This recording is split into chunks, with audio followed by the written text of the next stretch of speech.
waxaana forumkan aan ku bilownay waxay tahay caasimadda Muqdisho waxaan is weydiinay doorka anaga qaban karno maxay tahay waxaan aragnay caqabado badan oo ku imanaya dhalinyarada degan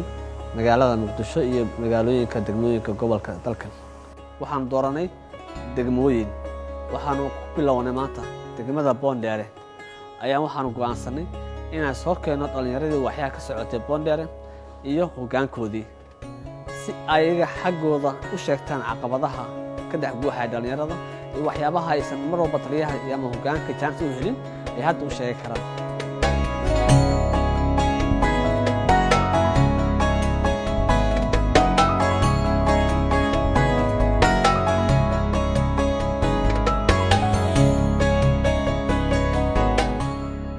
inaysan weligood arkin taliye saldhig oo xaafadooda ku yaala laakiin maanta ay hortaagayeen su'aalo weydiinayaan maxaa la yiraahdaa boodi karo inuu noo diyaariyo yaan ka rabnaa bulshadana waxaan ka rabnaa inay maxaa la yiraahdaa dhacdo ay haystaan xiriirka inay haystaan gudoomiyaha waaxda waxa waaye waa dhalinyaro shacab uu kula yahay xaafadda dhalinyaradeedu uu ka tirsan yahay maxaa la yiraahdaa qof aan weynaysid ma aha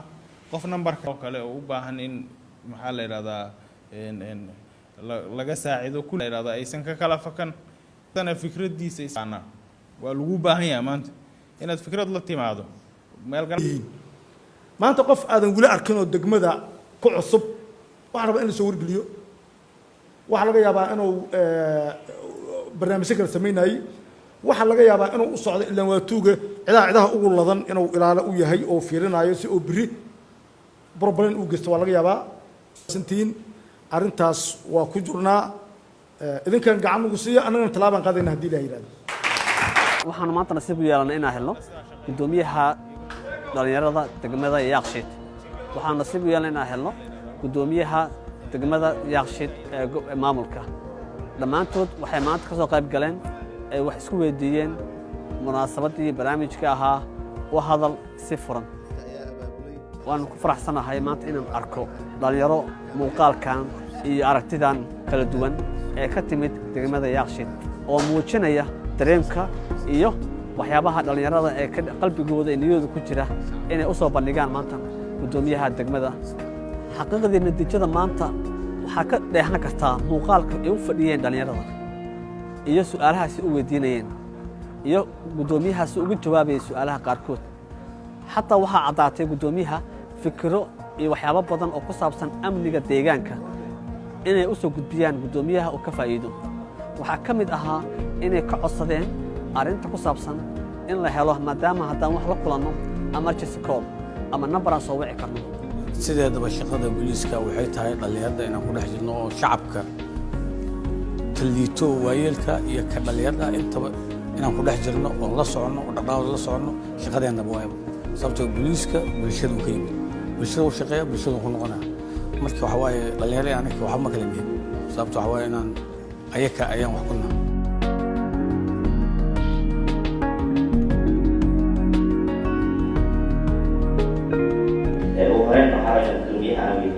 gudoomiye degmadii halka malaha gudoomiye dhalinyarada guddi iyo gudoomiye ku-xigeen degmooyinka qaarkood inta badan waa ay leeyihiin waxayna wax nagala dhexeeyaan dhalinyarada ku dhaqan gobolka banaadir sidee u heli karnaa gudoomiye gudoomiye ku-xigeen iyo guddi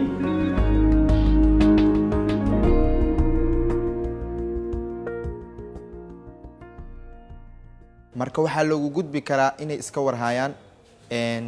ciidamada oo fadhiya isgoosiyada oo dadka baaraya iyo ciidamada degmada maanta qof kala khalad sameynayo misana adigoo wax ka sameeyna qaafilka ah lagu qabanaa liskaga wadanaa waan ka dhahaynaa waxba nala maqanay su'aalaha wax alla waxa tabanaysa noo sheega inay nala sheekaystaan oo wax na weydiiyaan aad u fiicanta waxa arki kartaa social media waxyaabaha yaal commentida laga bixinayo afkaarta dadka soo dhiibanayaan kilibta ugu dambeysay la soo dhigay in ka badan boqol kun ka badan daawatay sida daradeed marka waxa ku muuqanaysa bulshadu inay gaartay waxa aan qabanayno inay yihiin wax meel dhalo faa'iido ah waxaan rajaynaynaa hadduu alla idmo bulshaduna inay la shaqeeyaan maxaa la yidhaha askarta shaqaysa intaba inaad saaxiib la noqotaan la rabaa inuu haysto gudoomiyaha waaxda nambarkiisa hadduuna haysan taliyaha saldhigga guddoomiye ku-xigeenada guddoomiyaha degmada dhacdo markaa la kulanto inaad qof hore ka wici karto tilmaami kartana meesha ay wax ka dhaceen taliyaha saldhigga waxaan ka rabnaa inuu mar walba ciidan heegan ah oo daqiiqaday wax dhacaan maxaa la yidhahdaa boodi karo inuu noo diyaariyo yaan ka rabnaa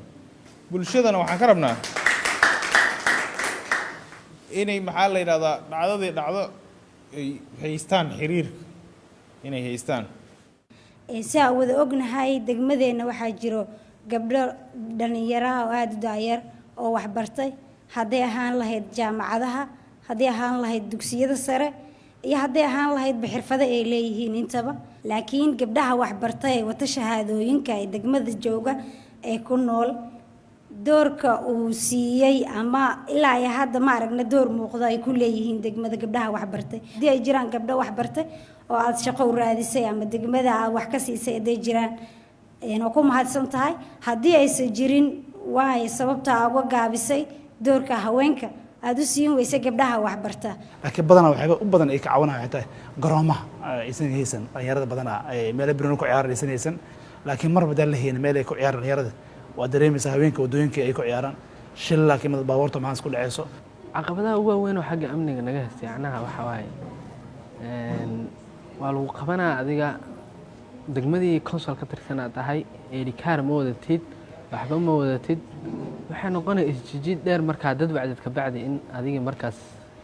reputation ka bacdi lagu daayo ama laho ninkaas waa la yaqaanaa degmadu ka tirsan yahay waxaa looga hortagi karaa in qofka horta kow uu qaato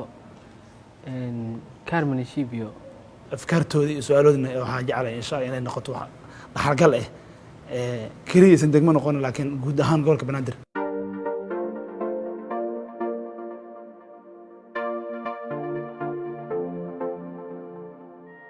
horta waa shay qurux badan horta in inta la isu imaado la doodo la isweydiiyo waxyaabaha ka jira dalka gaar ahaan maanta si gooni farxad ay tahay in maanta aan la kulmo gudoomiyihii degmada Yaaqshiid aan isweydiisano macnaha qaabkii waxaan ku marayaan maxay tahay qaabka si wax u socdaan waxaan rabaa inaan gaarsiiyo dhallinyaradeenna maanta berito loo mustaqbal ah inay ka wanaagsanaan doonto biidnillaah maanta rajada kor u qaadaan mataqaanaa deegaankoodana ay kaalmeeyaan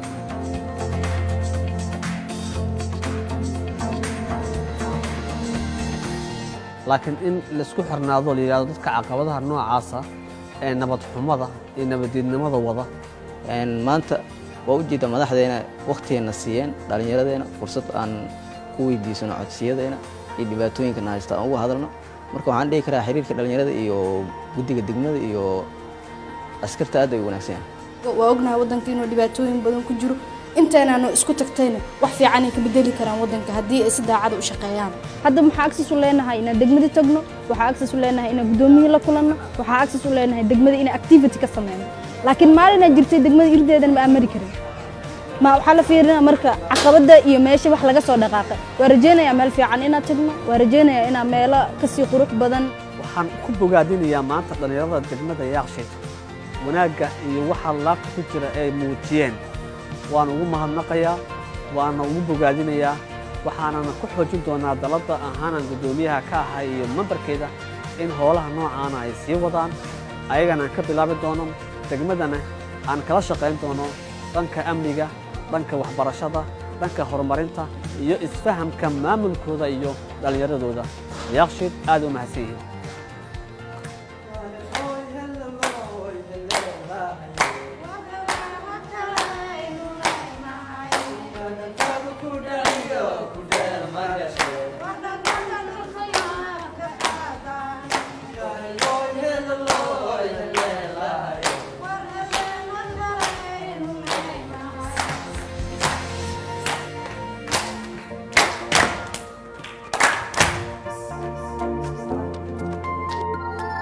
Thank you.